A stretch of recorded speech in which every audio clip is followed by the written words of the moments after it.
What's up, y'all? P2 Peeps, and today we're going to be doing a quick guide on how to install Arctic Fox. I will be using a Reddit post that actually helped me a great amount in the whole install process. Quick reminder though, I already do have this installed on my iStick Pico Mega here. You can install it on you can install Arctic Fox on pretty much any mod. I think aside from the Voopoos, this Voopoo Drag 2 that I had couldn't take Arctic Fox. Sadly, I was trying to find a way around to do that, but yeah, it couldn't do that. So without further ado, let's go run through the post here on Reddit real quick before I get into how to do it. Pretty much, I'm just gonna show this real quick for those of you who are too lazy to click the link. I know there's a lot of you guys out there, so let's go over this. So for those of you who aren't lazy to click the link and are gonna read this anyway, you can skip ahead in the video. So let's go take a look here. So what it says here is the first thing you're going to want to go to Arctic Fox's main page and download both of the files. And then you're going to launch the Toolbox application while your vape is plugged into your computer. Hit the firmware updater, and then you select the file that you downloaded. And that will make it so that your mod has the firmware. Then you can configure everything, etc., etc. This guy's got some great settings. These are the same ones I'm pretty much using, minus a few temperature stuff. I myself don't know much about how to set and adjust heat curves and things like that.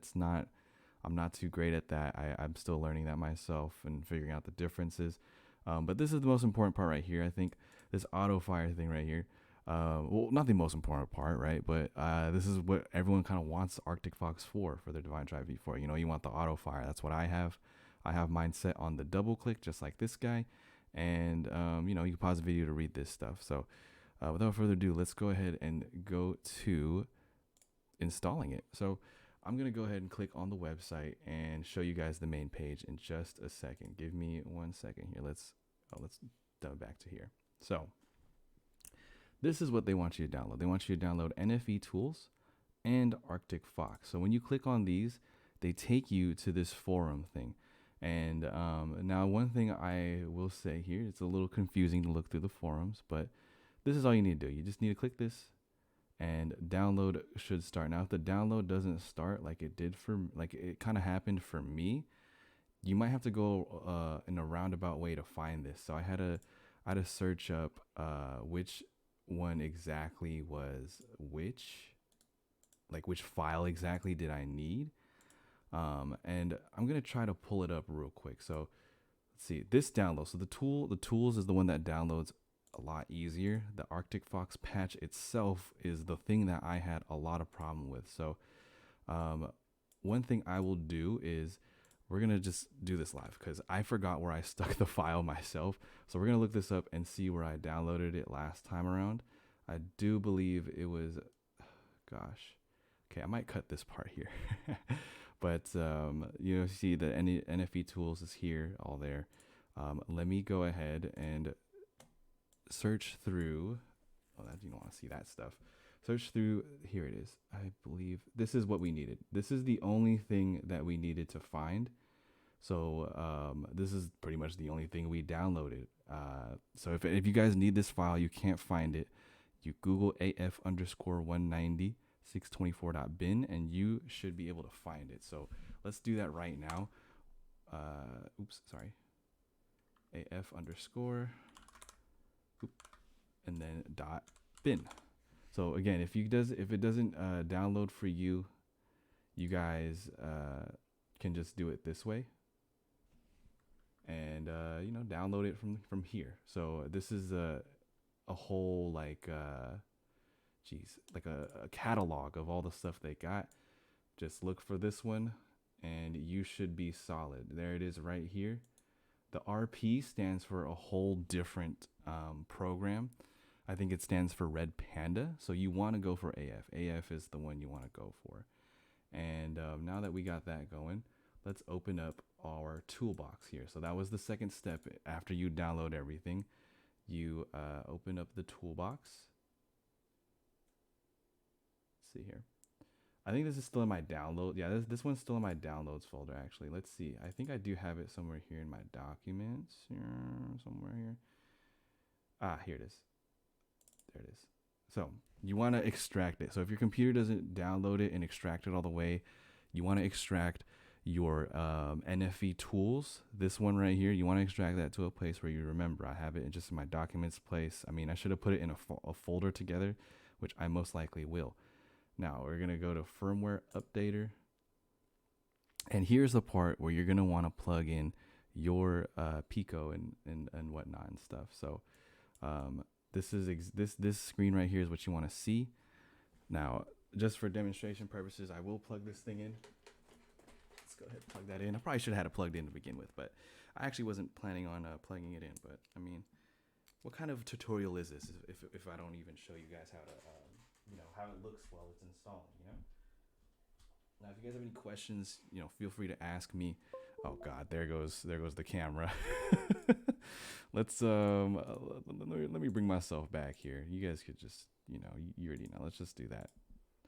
So now I have this plugged in, and you guys see the program automatically recognized it when I plugged it in. And we're just gonna do this update from file, and then you choose. Where did I put it? Well, you would choose pretty much the bin right here. You would choose this. I'm not gonna open this because I already have this patched and all that stuff. So you're just gonna click on that file that you downloaded, and then you update it. You just click on the little update thing, and things should be fine.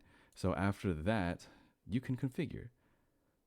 See this? So this is what the configuration screen looks like. There's your firmware version, then 190624.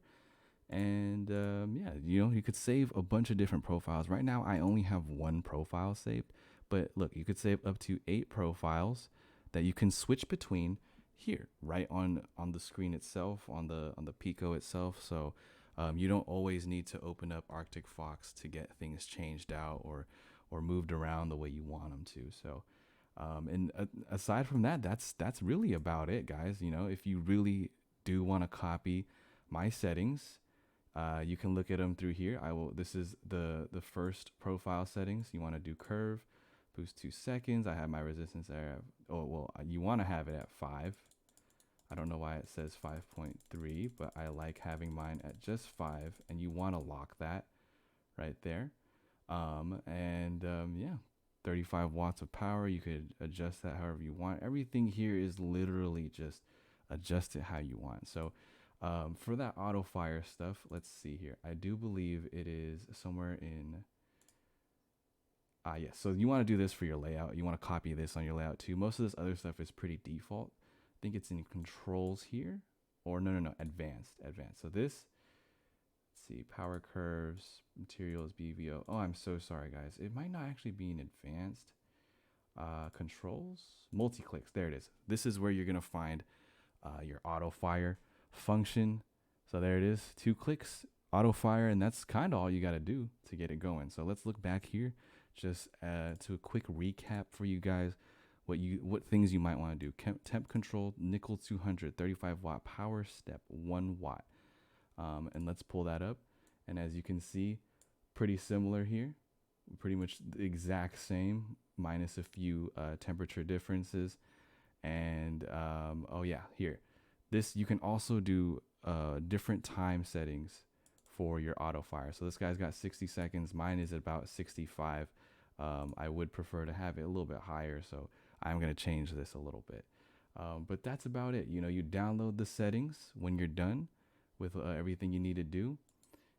Or first things first. You want to save your configuration first, name it, all that stuff, and then you download the settings onto your Pico, and that should be about it. So that's it for this quick little Arctic Fox tutorial. I know it gets a little hard at first to figure out how to do things on it, but this basic guide that I'm doing, and by the way, shout out to user gonorrhea.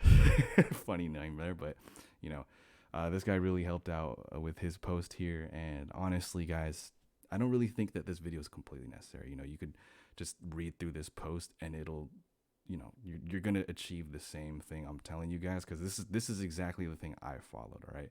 I know some people would prefer to have some visual stuff to help them out with things, but yeah, that's about it for your Arctic Fox installation. I hope you guys enjoy and continue to dab on your SiC Cup Divine Tri V4s, or if you have Quartz ceramic, whichever one you like.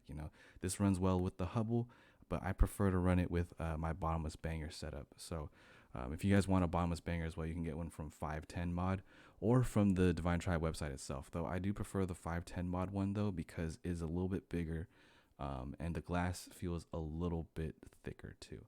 So if you guys have any questions, let me know down below. Sorry for any kind of technical difficulties throughout the video or stuttering, things like that. So yeah, that's about it. And I'll see you guys next time, man. Oh, by the way, if you guys do want to see the Divine Tri V4 in action, you can join me live on stream pretty much every night, 7:30 p.m. Pacific Standard Time, here on YouTube or on Twitch. I stream on both concurrently, so just watch wherever you feel more comfortable. Thanks for watching, and I hope that answers a lot of people's questions about Arctic Fox. I am not an expert on the program itself. I'm gonna tell you guys that. I just pretty much learned how to install it, and hope that this kind of helps people who had trouble installing it get it installed. All right, peace, guys.